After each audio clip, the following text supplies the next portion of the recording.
사랑하는 성도 여러분, 안녕하십니까? 이호성 목사입니다. 즐거운 명절 한가위가 다가오고 있습니다. 그러나 마냥 즐겁지만은 않은 것이 코로나 때문에 참으로 많은 어려움을 우리가 겪고 있기 때문이지요. 이럴 때일수록 어렵고 힘든 우리의 이웃들을 우리가 더 너그러운 마음으로 돌아보면 한가위가 되었으면 좋겠습니다.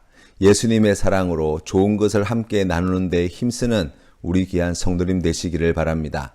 그러할 때에 하나님께서 우리에게 은혜 주셔서 더 기쁘고 하나님께 더 큰 영광 올려드리는 복된 명절로 삼아 주실 줄로 믿습니다. 오늘 우리가 함께 나눌 말씀은 요한계시록 7장 말씀입니다. 함께 봉독하겠습니다. 제7장. 이일 후에 내가 내 천사가 땅 내 모퉁이에 선 것을 보니 땅의 사방의 바람을 붙잡아 바람으로 하여금 땅에나 바다에나 각종 나무에 불지 못하게 하더라. 또 봄에 다른 천사가 살아계신 하나님의 인을 가지고 해 돋는 데로부터 올라와서 땅과 바다를 해롭게 할 권세를 받은 내 천사를 향하여 큰 소리로 외쳐 이르되, 우리가 우리 하나님의 종들의 이마에 인치기까지 땅이나 바다나 나무들을 해하지 말라.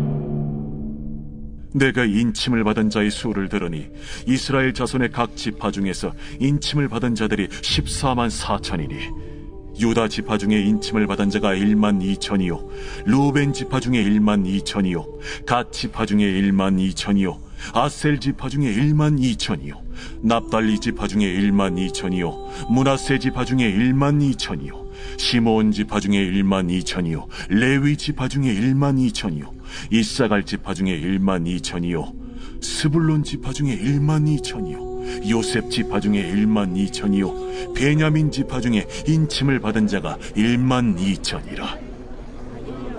이일 후에 내가 보니 각 나라와 족속과 백성과 방언에서 아무도 능히 셀 수 없는 큰 무리가 나와 흰 옷을 입고 손에 종려가지를 들고 보좌 앞과 어린 양 앞에 서서 큰 소리로 외쳐 이르되, 구원하시니 보좌에 앉으신 우리 하나님과 어린 양에게 있도다.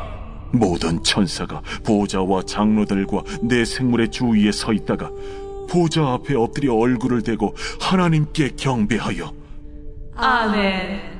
찬송과 영광과 지혜와 감사와 존귀와 권능과 힘이 우리 하나님께 세세토록 있을지어다. 아멘. 장로 중 하나가 응답하여 나에게 이르되, 이 흰 옷 입은 자들이 누구며 또 어디서 왔느냐? 내가 말하기를, 내 주여 당신이 아시나이다 하니 그가 나에게 이르되, 이는 큰 환난에서 나오는 자들인데 어린 양의 피에 그 옷을 씻어 희게 하였느니라. 그러므로 그들이 하나님의 보좌 앞에 있고 또 그의 성전에서 밤낮 하나님을 섬기매 보좌에 앉으신 이가 그들 위에 장막을 치시리니 그들이 다시는 줄이지도 아니하며 목마르지도 아니하고 해나 아무 뜨거운 기운에 상하지도 아니하리니 이는 보좌 가운데에 계신 어린 양이 그들의 목자가 되사 생명수 샘으로 인도하시고 하나님께서 그들의 눈에서 모든 눈물을 씻어주실 것임이라. 계시록 7장은 6장에서 시작된 어린 양이신 예수 그리스도께서 손에 드신 두루마리 책에 6인을 떼시고 난 뒤 7번째 인을 떼기 전 사도 요한에게 보여주신 환상이 기록되어져 있습니다. 말씀에서는 바람을 다스리는 천사의 이야기가 나옵니다. 성경에서 보면 물을 다스리는 천사도 있고 불을 다스리는 천사도 나오는데 바람을 다스리는 천사도 있다는 것입니다. 그런데 이런 환상의 내용을 해석할 때 우리가 먼저 유념해야 되는 것이 있습니다. 그것은 하나님이 이 우주 만물을 다스리시는 분이시라는 것입니다.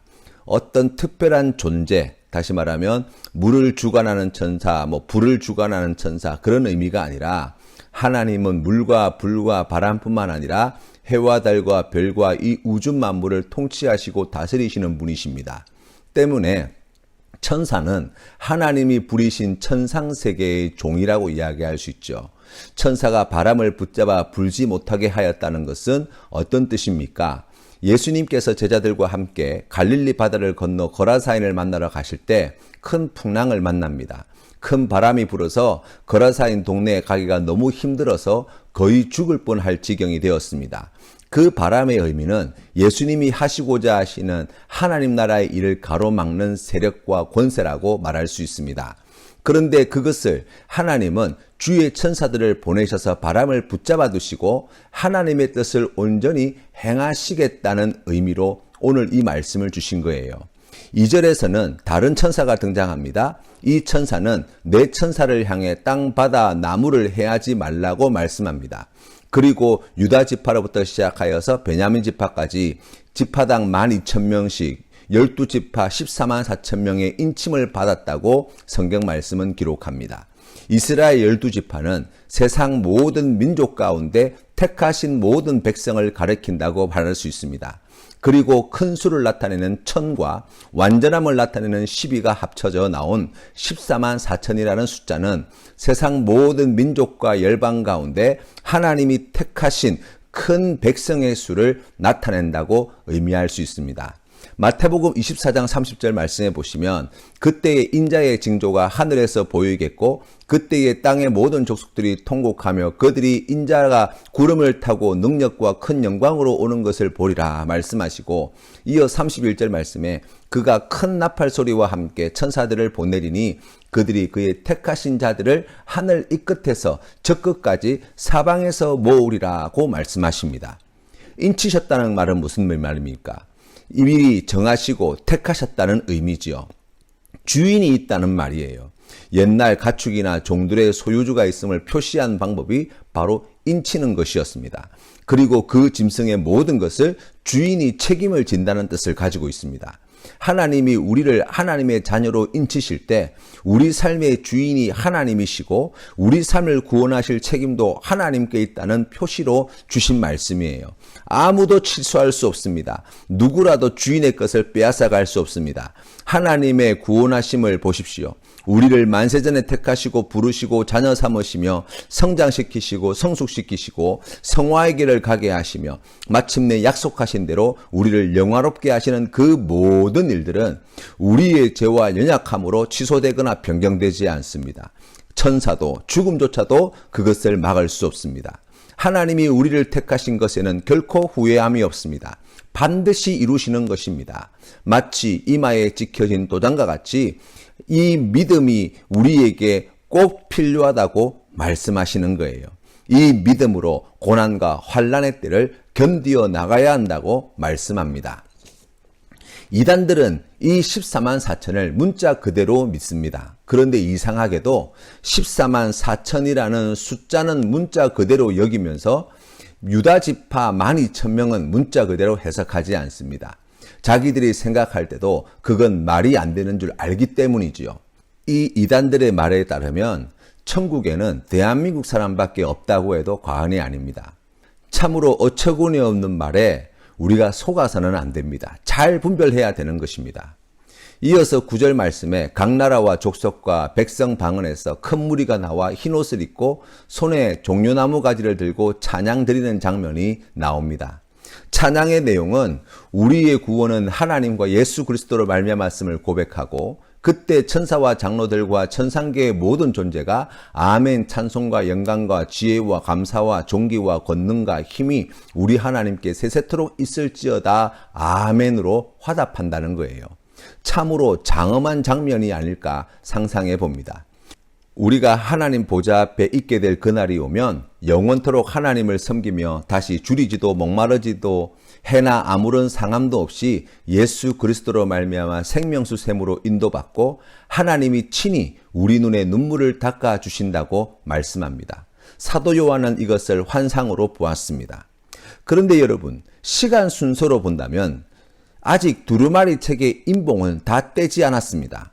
6번째 인봉을 뗐고 7번째 인봉을 뗄 것입니다. 그렇다면 여기에 나중에 주님이 심판하시고 난 뒤에 있을 천상세계의 모습을 굳이 7장 말씀을 통해 끼워서 미리 보여주신 목적을 우리가 생각해 볼 수 있습니다. 예수님께서 공생의 기간 중간에 많은 병자를 고치셨습니다. 죽은 지 나흘이 지난 나사로를 살리셨습니다. 5,000명이 넘는 무리들을 먹이셨습니다. 그런데 분명한 것은 병고침을 받은 사람도 예수님께 떡을 얻어먹은 자들도 죽었다가 다시 살아난 나사로도 다시 죽었다는 것입니다. 그럼에도 불구하고 우리를 고치시고 먹이시고 살리신 주님의 뜻이 있다는 거예요. 이 일을 통해서 예수님을 구주로 영접하여 장차 하나님의 나라에서 더 이상 질병도 없고 죽음도 없고 배고픔도 눈물도 아픔도 없는 영생복락의 삶을 영원히 살게 하시려는 아버지 하나님의 깊으신 뜻을 깨달아 알게 되는 거예요. 주님이 다시 오시기 전 하나님이 말세의 때에 임봉을 떼실 때 일어나는 여러 가지 환난과 박해와 고통을 겪게 될 것이지만 고난과 박해와 혼란과 재앙이 하나님이 우리에게 주시려고 하는 최종적인 것이 아니라는 사실입니다. 하나님은 환난과 고통 속에서 있는 택하신 백성들에게 곧 주님이 다시 오실 때 더 이상 눈물도 죽음도 고통도 없는 기쁘고 복된 하나님 나라에서 예수 그리스도와 함께하는 하나님만을 영원히 찬양하고 예배하는 영광스러운 삶을 살게 하시려는 것이 하나님의 뜻임을 밝혀주시는 거예요. 그것을 택하신 백성들이 계시록의 말씀을 통해 듣고 보게 하시고 이를 통해 흔들리지 않는 소망 가운데 고난을 끝까지 견디고 이겨낼 것을 말씀하시는 것입니다. 사랑하는 성도 여러분, 고난이 닥쳐왔습니까? 삶에 해결되지 못한 여러 가지 어려움 가운데 하나님의 도우심을 구하고 계십니까? 하나님이 이 고난과 환난 넘어 우리에게 주시고자 하시는 하늘나라의 소망을 다시 굳세게 세워나가시기를 바랍니다. 이 소망으로 고난을 이기시고 절망을 이기시고 환난을 이겨서 약속하신 하나님의 나라에서 영생복락을 누릴 뿐만 아니라 이 땅에서도 복되고 거룩한 삶을 사시는 우리 모든 성도님 다 되시기를 주님의 이름으로 축원합니다. 오늘 우리가 함께 부를 찬송은 우리 보좌 앞에 모였네입니다. 함께 찬양드리겠습니다. 우리 보좌 앞에 모였네 함께 주를 찬양하며 하나님의 사랑 그 아들 주셨네 그의 피로 우린 구원받았네 십자가에서 쏟으신 그 사랑 강같이 온 땅에 흘러 각 나라와 족속 백성 방언에서 구원받고 주 경배 드리네 구원하심이 보좌에 앉으신 우리 하나님과 어린 양께 있도다 구원하심이 보좌에 앉으신 우리 하나님과 어린 양께 있도다 구원하심이 보좌에 앉으신 우리 하나님과 어린 양께 있도다 구원하심이 보좌에 앉으신 우리 하나님과 어린 양께 있도다. 아멘. 함께 기도하겠습니다. 은혜가 풍성하신 하나님 아버지 감사합니다. 우리를 만세전에 택하여 주시고 하나님의 자녀로 삼으실 때 우리를 이 귀한 믿음의 길로 성화의 길로 인도하시고 마침내 약속하신 영광스러운 자리로 우리를 불러주시니 감사합니다. 아버지 하나님, 이 귀한 약속의 말씀을 우리가 받았사오니 아름다운 천국에서 하나님과 함께 영상복락을 누릴 그 귀한 은혜를 우리가 말씀을 통하여 보게 해주셨사오니 이 귀한 약속의 말씀을 붙들고 소망 가운데 고난을 이기게 하시고 아버지 하나님 두려움을 이기게 하시고 절망을 이기게 하시고 우리의 삶의 자리에 찾아온 여러 가지 환난과 여러 가지 해결하지 못한 여러 가지 문제들 가운데 믿음 잃지 아니하고 낙심치 아니하고 주님만 바라보는 믿음으로 날마다 더욱 주님께 가까이 나아가는 우리 귀한 성도님들 되게 하여 주시옵소서. 하나님 아버지, 우리를 부르신 그 하나님의 부르심이 얼마나 크고 놀라우신 은혜인가를 다시금 기억하게 하여 주시고 주님 다시 오시는 그날까지 맡겨주신 귀한 사명 잘 감당하며 주님의 말씀에 순종하고 많은 사람들을 옳은 길로 인도하는 데에 귀하게 쓰임받는 우리 모든 믿음의 권속들 되게 하여 주시옵소서. 하나님의 나라에서 영원토록 하나님을 찬양하는 귀한 믿음의 삶을 살게 될 터이지만 우리가 이 땅에서도 주님을 찬양하며 주님의 이름을 높여드리는 데에 힘쓰는 우리 모든 믿음의 권속들 되게 하여 주시옵소서. 즐거운 명절을 맞이하여서 먼 길을 오가는 사랑하는 지체들의 발걸음을 주님께서 지켜 보호하여 주실 줄 믿사옵고 거룩하신 예수님의 이름으로 기도드립니다. 아멘.